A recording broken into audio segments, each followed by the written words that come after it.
show today. So that's funny. Okay, moving on. Let's talk about PreCrime. The Globe and Mail is reporting Justice Minister defends house arrest power for people feared of committing a hate crime. And Alex says, so much for the presumption of innocence. This is very Minority Report. So I think I've said this before. I pretend like Xbox hockey with my brother on the weekends, right? And one of the things that we do is we Minority Report people. So an easy way to score a goal in NHL, any NHL, although less in 2024, but any NHL, is to do a cross-ice pass. So you have two people and they're approaching the goalie and one person has the puck, and then instead of shooting it on the net, they pass over to the other guy, and the other guy almost every time nails it. And so that's a cross-ice pass. So if you do that, instead of going after the guy with the puck, you go after the guy who's going to receive the puck and score the goal. And that's called a Minority Report, because you're not allowed to check somebody who doesn't have the puck. But in this case, if you don't do it, they're going to score a goal. So that's called a Minority Report. But in Minority Report, the people who committed the crime, they had precogs who could see into the future, and they all saw different things, but they agreed on a probable future, and that got given to Tom Cruise in a marble, and he went and he watched the marble, and he's like, this murderous person needs to go to jail. So before they could commit the crime, they'd put him in jail. And then by the end of the movie, they realized the folly of their ways. Canada and the Canadian cabinet, they haven't watched that movie. Or if they have watched that movie, they haven't got to the end part where the society realizes that PreCrime is a bad idea. Like a really terrible, awful, bad idea. Tracy says it's to protect the children. Roshana says, under Online Harms Act, Bill C-63, the government can put you under house arrest or force you to wear an ankle bracelet if someone else believes that you will write something hateful online in the future. PreCrime, thought crime, pre-thought crime. Maybe that's a better title for today's episode. So there's the bill language is cut up in there, and I'm not going to read it because it's not worth it. But here's a clip from the Globe and Mail article responding to Globe Politics. Justice Minister defends house arrest for people feared to commit a hate crime in the future. Oh no, you might commit a hate crime in the future. Seize all of his digital belongings. Like take the phones, take everything. Can he keep Twitter? No. X, no. If there's a genuine fear of escalation, then an individual or a group could come forward and seek a peace bond against them to prevent them from doing certain things. The peace bond could have conditions that include not being close to a synagogue or mosque. He said it could also lead to restrictions on internet usage and behavior that would help to de-radicalize people who are learning things online and acting out in the real world violently, sometimes fatally. Mr. Verini said that the bill would strike a balance, though, and would mean that content that is awful but lawful would remain online. The thing is, though, they're trying to reclassify speech. All speech, regardless of what the speech is legal. Like, if you can say it, it's legal. Now, there are guardrails on speech in Canada, and some guardrails that a lot of people agree with, like you can't yell fire in a crowded theater if there is in fact no fire, and like you can't incite violence against certain people. But these people are inciting violence, and violence can be different. Like, let's not hire those people. That's kind of violent, right? So, and it may not be physical violence, but there's violent intent in it. And so the whole idea that the government having the ability to surgically limit speech online will somehow make people safer, and the government giving peace bonds. When I was a kid, and also now, if somebody tells me you're not allowed to do that, I think to them, challenge accepted. I'm not allowed to do that. What do you mean by that? I'm not allowed to do that. It's not illegal. I could do it. It may be expensive. I'm not allowed to do that. What does that mean in this world of, like, most of the things, most of the time you have not permission, but if you can reasonably think to do it, then you'd be allowed to do it. And they're saying you can't say that online. You can't do that online. And not that I don't think they have the power to execute, but the fact that they're going after this tells me that they're willing to jail people over this, simultaneous with they're willing to let out violent criminals because their rights have been violated somehow in some mental gymnastics. So they criminalize speech and go after people and make room in the jails for all these new thought thought criminals by emptying out the jails. And it seems, I don't think this can stand. I don't think it can stand. I think there are a lot of people who are really upset about it. Trish Wood is talking about this. She says, those responsible for the Online Harms Act need to resign from office immediately. Any opposition members not calling for their urgent replacement is also captured. Our most basic right is being stolen by Trudeau's ideologues. This cannot stand. Yeah, we have a long tradition of freedom of speech in Canada, and these bullshit excuses to clamp down on the internet for hate speech or whatever is an open and clear attempt to attack their political opponents. And they're acting like that's not the case, and they're acting like the public doesn't see it, but the public does certainly see it. So it's very, very concerning. But again, a lot of people are talking about what's going on.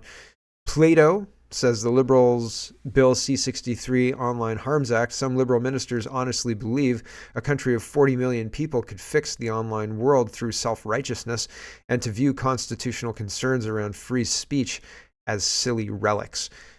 Yeah, and they're trying to wedge this issue. They really are. They're trying to make people who are opposed to this bill somehow against protecting children, but they have no leg to stand on because they're not protecting children. They want children to be handed over to the pedophiles and the drag queens at the library, right? Like, these people don't protect children whatsoever, and claiming that they do doesn't make it so, right? Laurie Goldstein's responding to this whole thing. He says, my Thursday column, two civil liberties organizations that convinced a federal judge the Trudeau government's invocation of the Emergencies Act violated fundamental rights, now says its online harms bill, as written, is an unconstitutional assault on free speech. Yeah, 100%. It definitely is. 100%. So there's that. LBC, this is in the UK, and this report says, police looking into hate crime complaint against Lee Anderson after the MP said Sadiq Khan, the mayor of London, was controlled by Islamists. So they're going after him for speech crimes now. How dare you say such a thing about our illustrious mayor, right? And further thought crime and further, this guy donated. One of the things that I find really brutal about this story is the convoy donation. The people who donated to the convoy was hacked, and that database was released to the media to name and shame these people who were supporting the convoy. They weren't terrorists. They were just regular, everyday people. This guy's a cop, right? And he sent $50. So now he has to work 80 hours. So Jim says, Ontario cop who gave $50 to the Freedom Convoy lost his appeal over 80 days lost pay. This is due to the harm he caused to the reputation of the Windsor Police Service.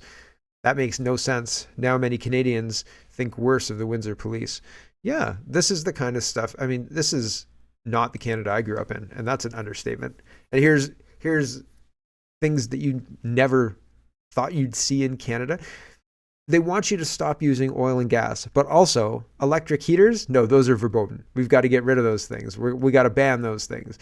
The real Andromeda is sharing this Epoch Times article. Ottawa considering portable electric heater ban. That sounds like a bad idea. You know, it gets cold in Canada, right?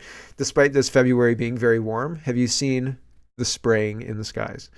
Pierre Poilievre says Trudeau won't say whether he'll cooperate with the RCMP and release all documents on the ArriveCAN corruption. Release the documents now. Sign to end the cover-up. And this is the beginning of all of Pierre Poilievre's speeches in the House of Commons are all branding and repeating the branding. It's interesting. Like, it's interesting to watch because it seems to be sticking. It seems to be having the desired effect. Anyway, here's Pierre Poilievre. Sense Conservatives fight to axe the tax, build the homes, fix the budget, and stop the crime. This Prime Minister is not worth the cost or corruption. We found yesterday that his government is under RCMP investigation again, this time for ArriveCAN. The commissioner of the RCMP revealed, however, that the last time they were investigating him for criminal activity, he blocked them in the SNC-Lavalin affair from getting cabinet documents. So will he lift cabinet confidentiality and hand over all the documents to the police so that they can investigate any of his potential crimes. Mr. Speaker, the situation around ArriveCAN is obviously unacceptable, which is why authorities are looking into this procurement process.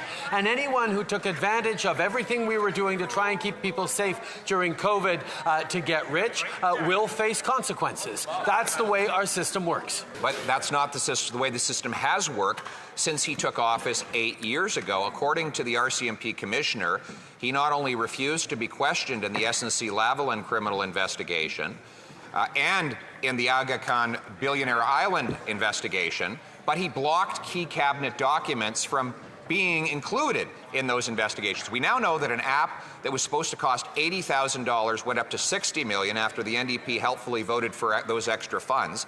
We don't know who criminally benefited from that. So once again, will the Prime Minister waive cabinet confidentiality, turn over all the documents, yes or no? The opposition's digging into the past to try and bring up things that were settled many years ago. That answer proves again that he's not worth the cost or the corruption. We know that after 8 years of this Prime Minister, the cost of everything has gone up, in part because he's given away money for nothing. In ArriveCAN, an app that was supposed to cost $80,000. So it's edited, but I think it's well edited and goes over what's going on with as far as the corruption. Here's Larry Brock. Now, Poilievre is asking Justin Trudeau during question period and when he has public time to question him. But Larry Brock and Michael Cooper and Michael Barrett, I nailed it, are taking lead on this, really. And so Larry Brock says, breaking news, CPC motion carried. While the Liberals voted against our Conservative motion to table the full cost of Trudeau's failed ArriveCAN app and recollect all money paid to contractors who did no actual work on ArriveCAN, the other opposition parties supported it and it was carried. Now, Justin Trudeau had 100 days to table a report in the House demonstrating that taxpayer funds have been repaid. So that's, good news. Glad Larry Brock's talking about it. Yesterday, Michael Barrett was talking about it right after it passed as well.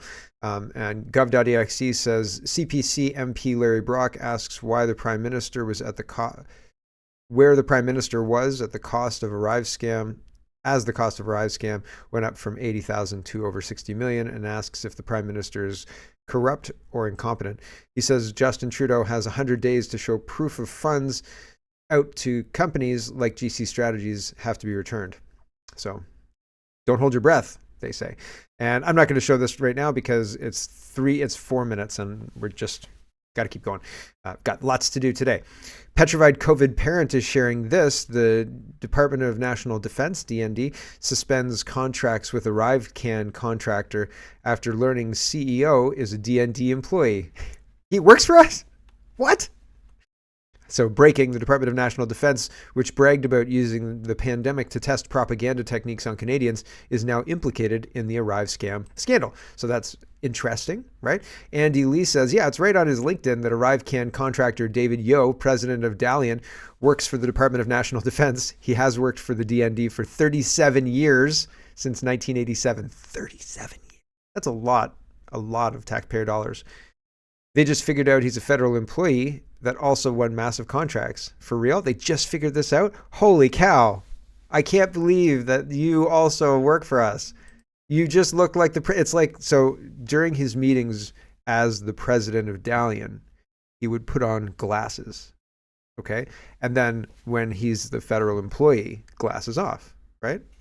You see, it's the Superman disguise, right? Just boom, right? Oh, hello, president of Dalian. I didn't know you were here today.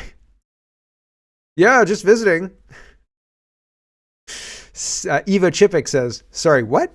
David Yeo is the CEO of Dalian Enterprises, which received a $7.9 million contract for its work on the ArriveCAN app. You didn't notice that he was an employee and he got a $7.9 million contract? Is anyone in charge? Well, he was wearing glasses. Jeepers creepers, right? Ivan says to cover up the previous 8 years. So this is a U.S. cover-up. So Representative Barry L. Loudermilk. I've heard there's a good show called Loudermilk. The DOJ, he says, the DOJ has no suspects in either the RNC or DNC pipe bomb nor Gallows investigation, but they are targeting an independent journalist who simply documented what he witnessed on January 6th. There were dozens of journalists at the Capitol that day, so why target this guy? So TPC for USA. So Blaze News investigative writer Steve Baker says the FBI wants him to self-surrender on Friday in Dallas over his January 6th reporting. Wow, right? Like, that's pretty scary stuff. So Ivan says, to cover up for the previous 8 years of cover-ups, now we must pursue the seditious co-conspirators, and he names Nancy Pelosi and Chuck Schumer and all of those people, along with the entire CPC, U.S. CP leadership, impeachment hoax 2, management staff, January 6th committee, and members of staff. CPB, excuse me, not CPC. These are all U.S. entities, right? But it's happening in other places too. I just wanted to highlight that, right? All of these kind of scams, all of the legal targeting, all of the situations that look like they can't mean this. This can't stand. They mean it. It might stand. It might stand without people strongly standing up and saying no. But that's difficult because then you get targeted, right? As an anti-whateverist or they'll smear you with all of the worst current smears. Pierre Poilievre says, breaking, shocking government documents reveal the Trudeau government allowed massive security breaches at our top-level lab.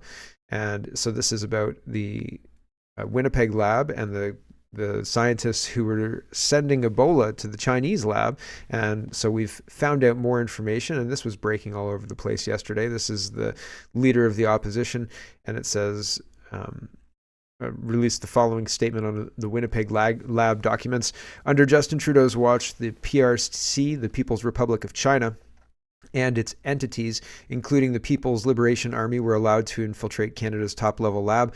They were able to transfer sensitive intellectual property and dangerous pathogens to the PRC. Based on its own assessment, the Liberal government allowed a person who is a very serious and credible danger and a realistic and credible threat to Canada's economic security to access and compromise our country's top-level lab, which works with some of the world's most dangerous viruses, such as Ebola. This is a massive national security failure by Justin Trudeau and his Liberal government, which he fought tooth and nail to cover up, including defying 4 parliamentary orders and taking the House of Commons Speaker to court. He cannot be trusted to keep our people and our country safe. So, yeah, that's interesting. Oh, there's a bit more. Common sense conservatives are studying every single page of these explosive documents and will not stop until Canadians know the truth about this unprecedented and terrifying security breach. A Pierre Poilievre government will secure our labs and all of our government assets against these sorts of national security breaches, and will stand on guard for our country to make sure this never happens again. They won't close the border, though, right? Like, I mean, I'm very, very...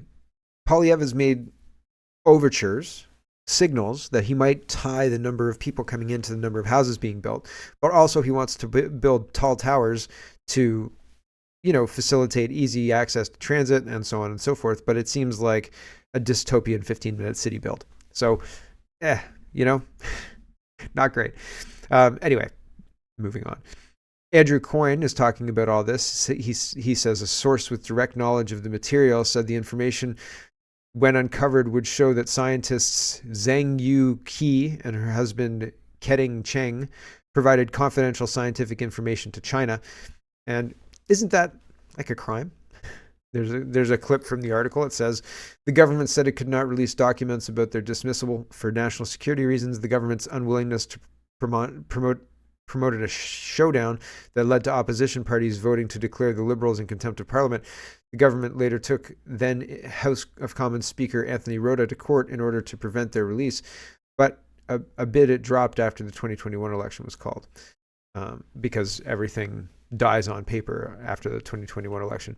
One high-profile Chinese researcher, Fei Yan of the People's Liberation Army Academy of Military Medical Science, worked for a period at the Winnipeg lab. Dr. Qi also collaborated on Ebola research with Major General Chen Wei, the Chinese military's top epidemiologist and virologist. 4 months before the scientists were expelled from the lab, access to information documents show Dr. Qi played a role in shipping 2 exceptionally virulent viruses, Ebola and Henipa, to the Wuhan facility. Dr. Qi was able to bring graduates and postgraduate students from China who were studying at the University of Manitoba into the facility. It remains unclear how those students got security clearances to enter the lab, which is equipped to handle the world's most dangerous viruses. Dr. Qi won a Governor General's Award in 2018 for her work on Ebola. So why are they sending Ebola? And here's how they're sending it. Fingers crossed. No word of a lie. Andy Lee says, I'm reading emails from PHAC about the Ebola shipment from Winnipeg to China. I'm shocked. They don't know how to pack it. They don't know what forms to use. They don't know what they don't know the shipment routes. Nobody asks why China wants it. One email actually says, fingers crossed. So that's not great. Andy Lee's responding to herself. She says, I love how these conversations are between Public Health Agency of Canada employees. Where's the deadly Ebola virus being shipped to again, guys? So exactly the address where? Mark from the Mark Patron show says he's responding to Alan. Alan says, silly question, but isn't passing sensitive information to a foreign adversary a crime? And Mark says, the couple were booted out of the facility in 2019, but not charged with spying. Why? 3 months later, Chinese election meddling helped Trudeau keep his job in the October election. So interesting stuff, right? How is all of that tied all together? It seems like it's very tightly tied together. And again, we're really bad at getting accountability. We're really, really bad at getting accountability. Justin Trudeau's dad created a situation where we had to invent the GST to deal with his screw-ups, and we still kept electing Liberals. Like, unbelievable. And we still have the GST. Maxime Bernier is sharing this. This is about the Emergency Act. And he says, one of the two Coutts political prisoners who remain in jail, Tony O, has a letter published in Newsweek magazine, a letter from a Canadian political prisoner. So thanks for sharing that. Here's part of this letter. I don't have time to read it all, but I'm going to read the beginning part here. It's been 2 years since Canada's Freedom Convoy protests. I've spent them in a Canadian jail. My name is Tony Olenek. Sorry if I got that wrong. And I'm a political prisoner. I'm from a small town in southern Alberta called Carlsum.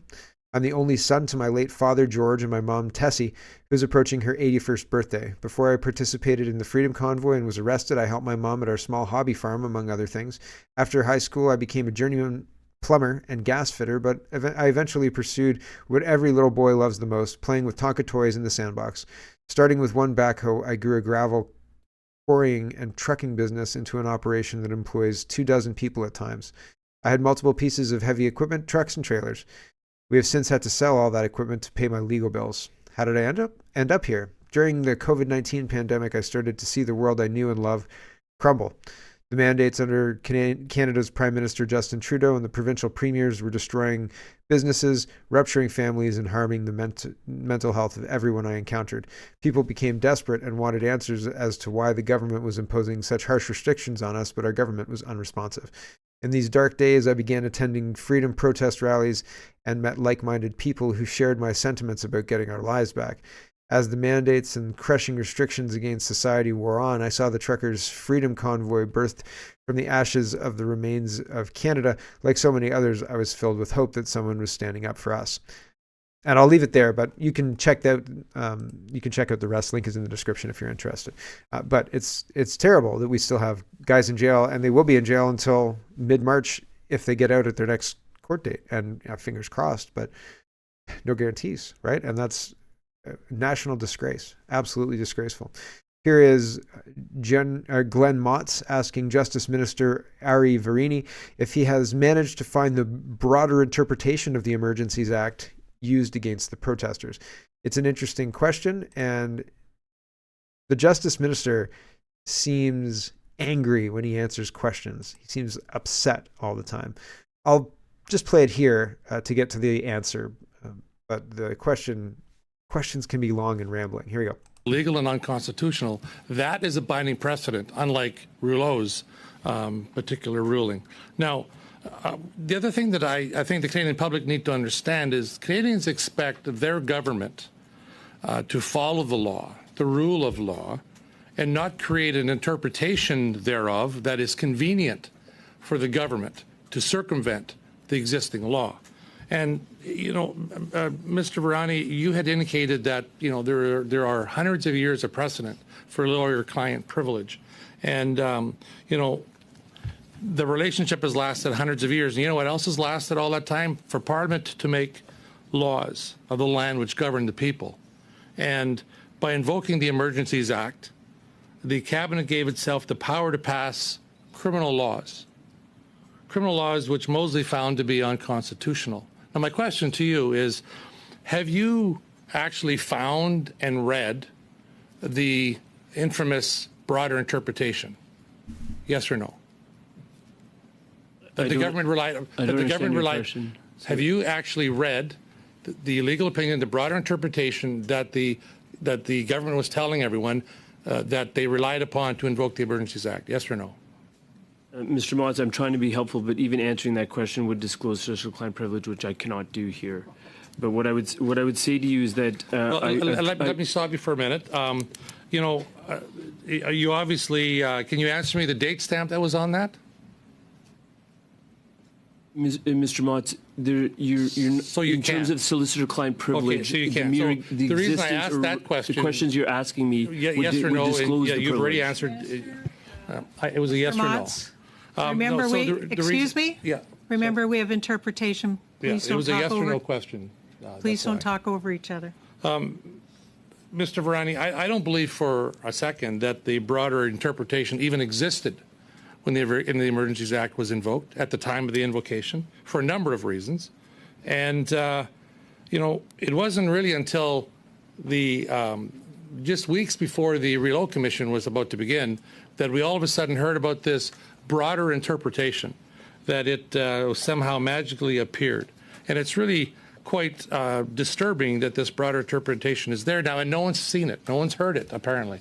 Mosley didn't get an opportunity to have it as part of his disposal, and neither did Justice Rouleau, who indicated that the evidence that he found to support the government's invocation was weak at best.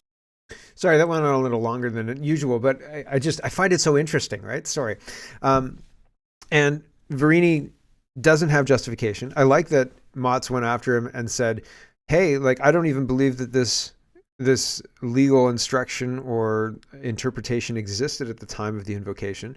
And here's why, blah, blah, blah, blah, blah. And I think, yeah, I'm glad that there are people who are starting to call BS where the BS has clearly been flowing for a very long time. I'm glad. Here's True North. They're reporting Liberal MP Kevin Lamoureux praised his government for marginalizing millions of unvaccinated Canadians at the height of the COVID-19 pandemic because they were far right. So I'll just show you the video of this. This is the end of the question. And then the only thing, I don't really care what he says, because at one point in Canadian politics, this would be shocking. And I would say this is shocking to be heard on the House of Commons floor. But at this point in time, I'm so desensitized to how crazy the Liberals sound, because they always sound unhinged and crazy, that this just stands out as them sounding more unhinged and crazy than usual. And sorry, if I break off mid-sentence, I'm waiting for somebody and I think I hear people coming up the driveway, and so I have to pause it and look around. So apologies if things are a little weird today. Anyway, here's this video. I don't think anybody's here yet. Here we go. Just want to know, how much money did they spend on these studies to support this Arrive scam when they knew that they didn't have the science to even support it from day one? The Honourable Parliamentary Secretary. Well, Madam Speaker, the mega conservative far right is coming out. These are the anti, these are the ones that still deny the pandemic. And at the end of the day, thank goodness it was that Canadians and the majority of the people in the House saw the value of protecting the health and well-being of Canadians, and that the far right was marginalized back then, Madam Speaker, because as a direct result, more people are living today in Canada. As a direct result, a lot more people were healthier during that process.